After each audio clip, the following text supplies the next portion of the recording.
So, welcome back mga Paps, Calls, and guys. Kunting history lang po dito sa ating AC, no? Kasi mayroon tayong gagawin ngayon na final na to. After nito, pag walang hindi ma-resolve, papagawa na natin sa ating AC technician. So, ito ang nangyari guys sa Paps Calls sa ating AC. Nung una natin kinuha ang unit, pagdating mismo sa atin, maganda naman ang aircon, malamig naman siya. After siguro mga 6 months, biglang humina ang aircon, no? Kaya nag-isip ako anong pwede gawin. So nilinis ko siya na yung sa loob, saka dito sa harap sa evaporator, saka sa condenser. So walang nangyari, ganun din. So ang ginawa natin, hindi pa natin alam kung paano pasikot-sikot. Pumunta tayo sa AC technician, nagpakarga tayo ng Freon, nagpa-charge. So pinuno niya hanggang 35 PSI doon sa low side. So lumamig na naman siya ulit. Tinesting natin siya. So mga 6 months yon. So ang lamig nun, umabot lang hanggang 13 to 14 degrees Celsius, no, ang lamig niya. Hindi naman masyadong malamig, no. So, yun nga, hanggang ilang buwan, tumatakbo ang buwan, kaya nawala na yung aircon, humina na naman siya. So, doon tayo nag-start na naman na mag-isip na anong pwedeng gawin natin. So, naglinis tayo, ginamit natin yung stand cleaner na evaporator. Tapos, nilinis din natin yung ating condenser. So, nagkarga tayo uli. So, mayroon tayo nung video noon paano natin kinargahan ng dalawang ganito. So, nagkarga ako nung ganito. Tapos, tinesting natin, lumamig naman siya uli. Mas malamig pa nga siya nung kinargahan ko siya ng ganito. No, dalawang ganito. So, mas malamig siya. Umabot siya ng 9 degrees Celsius. Yung lamig niya, no? May video tayo niya, no? Nung kinargahan natin na tapos tinesting natin tanghaling tapat.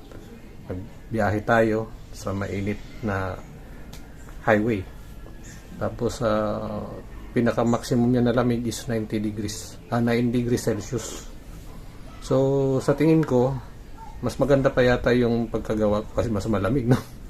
So na-compare ko na siya na kapag sobra naman ang karga natin, yung nakakarga tayo ng 35 PSI na halos standard na pressure ng low side, hindi siya masyadong malamig, hindi gaano malamig siya, no? So ang gagawin na naman natin ngayon, kasi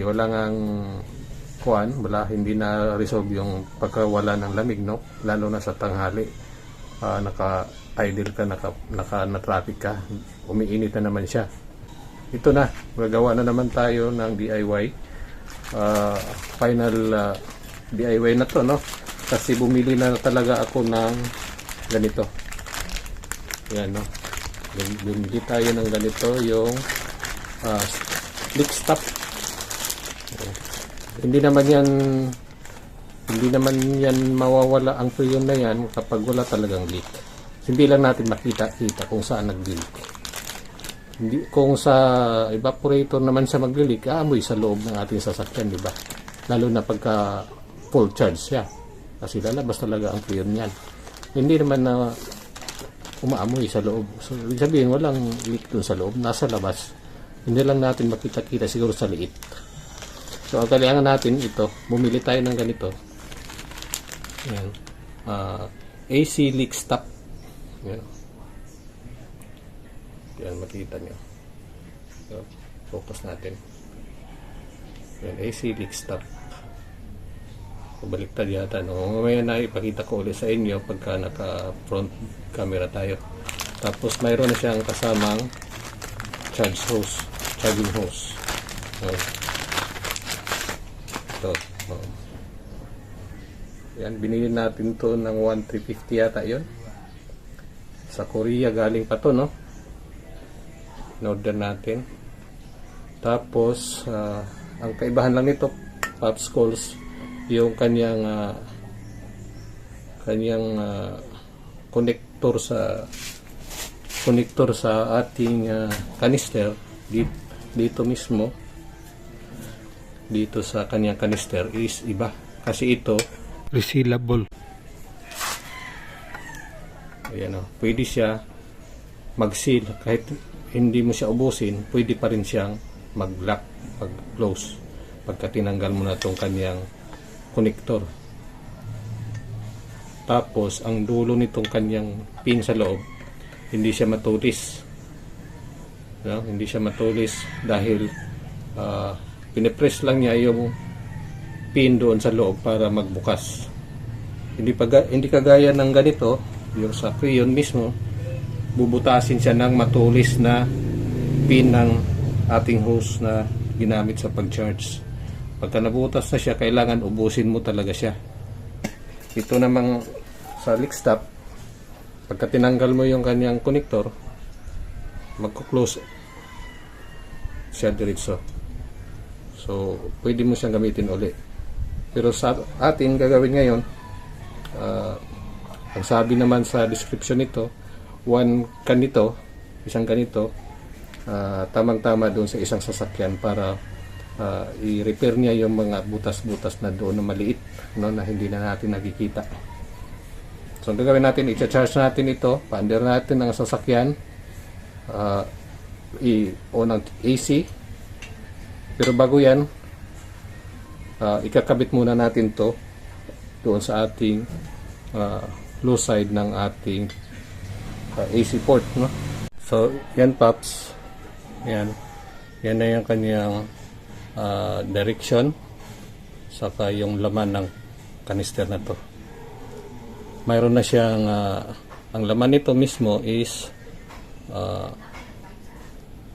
yan, nakalagay dito, no?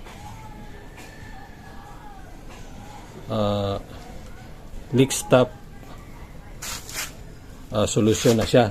Tapos may bonus pa sa baba, full UV dye charge. Yun ang pang check kung saan banda ang mga leak, kasi may kulay siya na lalabas doon sa may leak na yon para makita natin na may leak doon. Tapos may 2 ounce na compressor lubricant, yung oil. Tapos may additional din na 2 ounce na R134A na refrigerant, yung Freon na additional na konti, 2 ounce. Tapos mayroon siyang additive din na pang condition ng ating O-ring doon sa AC compressor. So sa tingin ko baka ma-solve na ating problem nito, no? Titingnan natin, no, pagka nakarga natin to, pag okay ang takbo, ilang buwan o abot pa ng taon o ilang taon, magre-review tayo uli para malaman nyo kung okay ba siya gamitin, no? So ayan, tunghayan nyo ang ating gagawin ngayong DIY. So kakabit na natin to. Overview lang pala paps, sa ngayon ang status ng ating AC, pag naka-on, tumatakbo, naka-full ang thermostat, ang lamig niya ay nasa 20 degrees Celsius na lang, no? Hindi na siya malamig talaga kahit tumatakbo, lalo na pag naka-idle or naka-stop sa mga traffic lights or nagtambay ka, may hinihintay ka. So nandyan ang temperature na nasa 24 degrees Celsius na. So mainit na talaga yan, parang mas malamig pa yata nasa labas, mahangin-hangin pa, no? So yan, para may idea kayo. So ngayon, kakabit ko na ito, no? Yan. So para hindi sumingaw kaagad ang laman nito, kailangan ito nakapasok sa loob yung pin niya, hindi nakalabas, kasi pag nakalabas tutusok yan agad dito, lalabas na agad yung kanyang solusyon sa loob, no? So kailangan double check muna natin kung nakalabas ba siya. Titingnan natin, ikot pa kanan. So pag ikot natin ng pull sa kanan, lumalabas yung kanyang pin, no? So ibig sabihin, hindi pwede dapat yung ganyan ang posisyon ng ating pin, no? Kasi pag tinusok natin yan, lalabas ang prion na agad. O yung ano, yung solution niya sa loob, lalabas dito sa kabilang side. So kailangan i-atras natin tong pin niya. Ha? Yan. I-atras natin yan. So, tingnan niyo ha, iikot natin pa kaliwa. Yan. So atras siya, no? Yan. So nasa loob na siya. So full na siya, tigas na. So ayan, nakapasok na siya sa loob, no? Ikakabit na natin siya ngayon dyan. So para fix eh. So ikotin lang natin tong katawan niya. Ayan. Mag-trade na siya dyan sa kanyang magti-trade na siya dyan sa kanyang trade dito sa port ng canister. Higpitan lang natin ng konti para hindi magsingaw. So yan, higpit na siya, no? So ready na siya, no? Ngayon tatanggalin natin yung takip ng ating low pressure side port, no? Puntahan natin. So yan, open na natin tong low side. Focus natin na konti para malapit. Yan. Tapos huwag kalimutan kung saan nyo inilalagay, baka mawala. Lagyan natin sa baba lang dito para kumatapakan natin mabiyak. So ngayon ready na to, pasok na natin siya dito.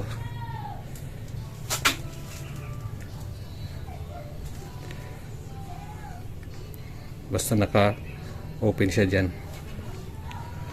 pasok siya natin dito. Same lang noon sa ating hose, hatakin lang to, oh, para pumasok tong kanyang lock. Hatakin siya pa ganun, tapos bitawan pag nakapasok na siya.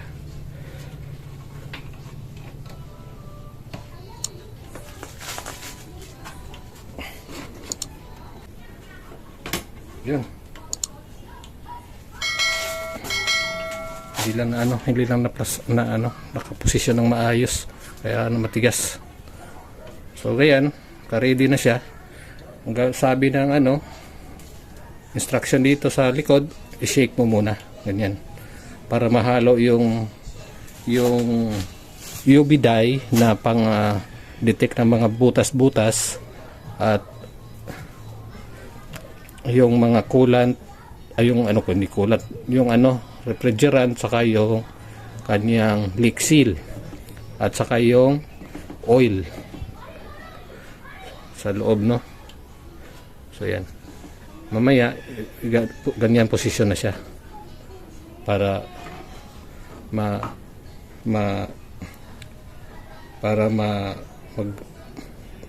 magpasok lahat ng laman ng bote or canister, naka upside down.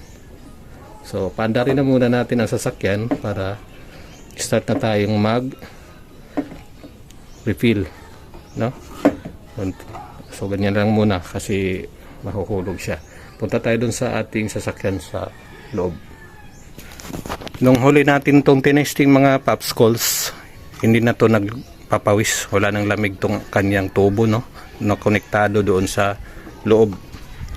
So ngayon obserbahan natin kung magpapawis ba ito pagka nagkarga na tayo ng tawag dito, nagkarga na tayo ng additional freon na canister, no?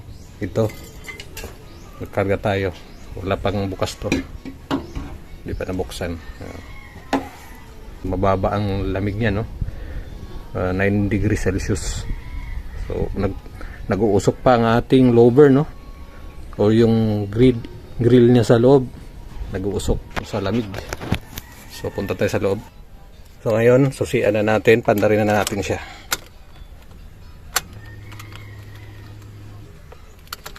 Okay.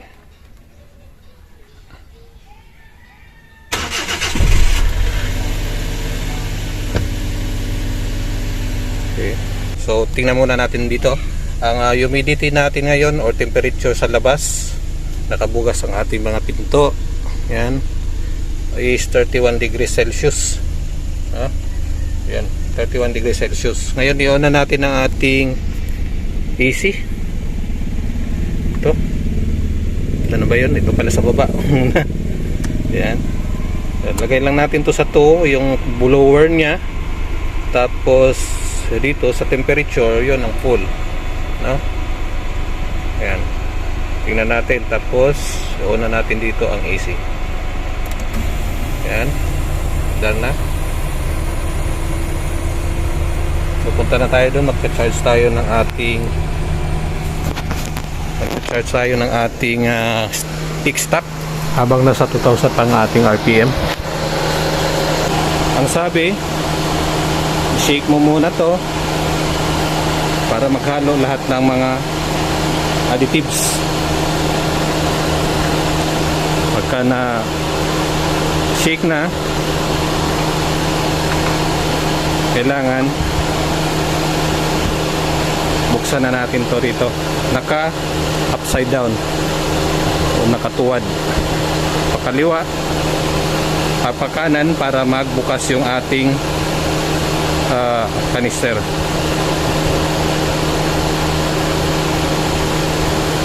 Yan, pumasok na siya. Nararamdaman ko na gumagalaw na yung loob.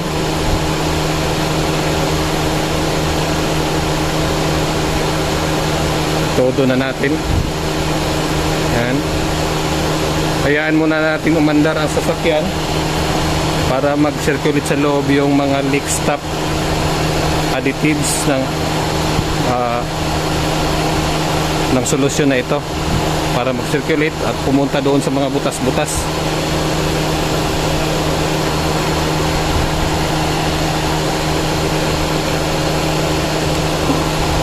Malamig ng konti ang buti, no? Ang kanister kasi may halong kunting period. Yan. Ganyan lang muna para yung oil na natira mahulog pa siya doon sa loob.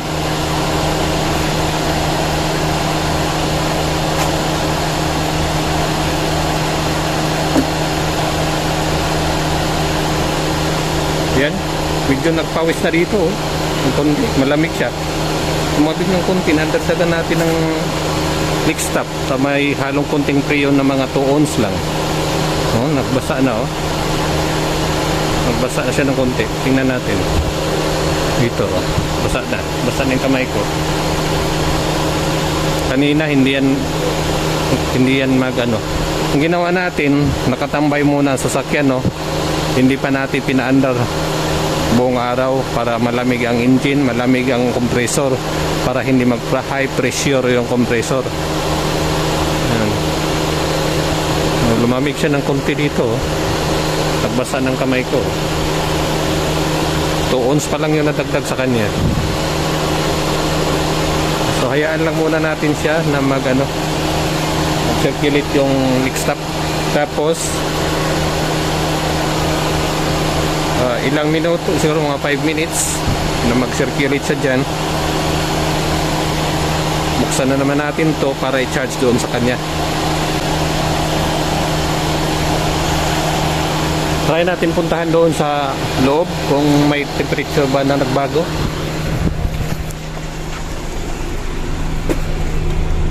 Ayan, Paps, Calls, lumamig ng konti, no? Yan, ang temperature niya habang nakabukas ang ating mga pinto, no? Yan, nakabukas ang ating pinto, no? So, malamig na siya, 16 degrees na kanyang temperature. 2 ounce pa lang yun, 16 degrees na ang lamig. Malamig na siya. Yan. Hintay muna tayo mga 5 minutes pa, no? Para ma-circulate lang ng maayos yung yung leak stop solution. Kamamaya-maya close na natin tong pinto para obserbahan natin kung gaano kalamig siya pagka nagkarga na tayo ng additional Freon na 1 canister na 300 grams, no? Okay, 16.1. So Pag bumaba pa siya, 16.0, 15.7. So balikan lang natin yan para hindi humaba ating video, no. Ipopost ko muna, tapos mamaya-maya, mga siguro ilang minuto, balikan natin siya, ilang degrees ang kanyang temperature. Double check natin sa baba. Ito na nahulog. Ayun, no? Nagpapawis na siya, no? Saan na, oh? Saan na? So, 2 ounce lang yung nadagdag, no? Ano pa kaya kung isang kanister? Mas malamig pa yan. So hindi na kailangan damihan natin ng karga para lang lumamig, kasi pag sumubra naman yung karga natin, lalong nawawala ang lamig. So tingnan natin sa lalim, may tulo ng tubig, no? Malakas na ang tulo ng tubig, no? Galing sa evaporator. Ibig sabihin malamig na, no? So yan, balik lang tayo mamaya-maya doon sa loob. Tingnan natin ulit yung temperature habang bukas yung mga pinto natin. So ngayon bumalik na naman siya sa 16.8 kasi bukas yung ating mga pinto, no? Ayan, no? Bukas. So i-close muna natin siya ng konti. O, hindi natin ito todo kasi magkakarga pa pala tayo ng ating 300 grams na Freon, no? Isang kanister. Titingnan natin kung maglamig pa siya, no? Okay, Pops, Calls, wala nang laman to at nagpapawis na siya rito, no? Saan yung kamay ko? Malamig na sa loob. So tatanggalin ko na to. Ang pagtanggal nito ay close muna natin to dito, no? Bagay, wala naman itong laman kahit i-open pa yan, pero para hindi pumasok dito yung yung galing sa loob, hindi lumabas, close na natin to. Pabaliktad, pakaliwa ang close. Tapos tanggalin natin ang hose. Atakin lang tong blue pag ganon, tapos sabay hatak. Yan. So yan, may kulay siya, Pops, no? Tingnan nyo, may kulay green sa loob, no? Yun ang dye na pang-detect ng mga butas-butas. Kapag napansin nyo sa inyong hose, pagka nakalagay na kayo nito, may makikita kayong green, yun ang may butas na side ng linya. So ngayon, para may guide kayo, no? Pagka bumili kayo nito first time, bilihin na nyo na yung may hose na nakasama para compatible talaga siya. Pagka second time naman, kahit ito na lang bilhin nyo, wala nang hose kasi mayroon na kayo. Okay? So magkarga na tayo ng additional Freon na 1 canister. Ayan, Pops, no? Nung tinanggal ko, mayroon siyang kulay na green, no? Yun ang pang detect ng detect ng leak sa ating linya. Matitrace na natin siya, makikita natin yung kulay na green.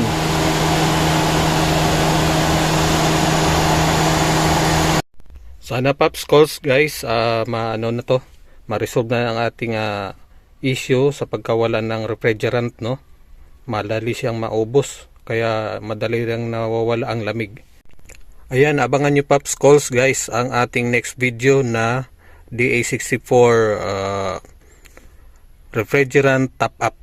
Ayan, 1 canister lang muna para ma-assist natin kung okay ang 1 canister o kailangan magdagdag. Okay, mag-subscribe po kayo at mag-share and mag-like. Thank you for watching.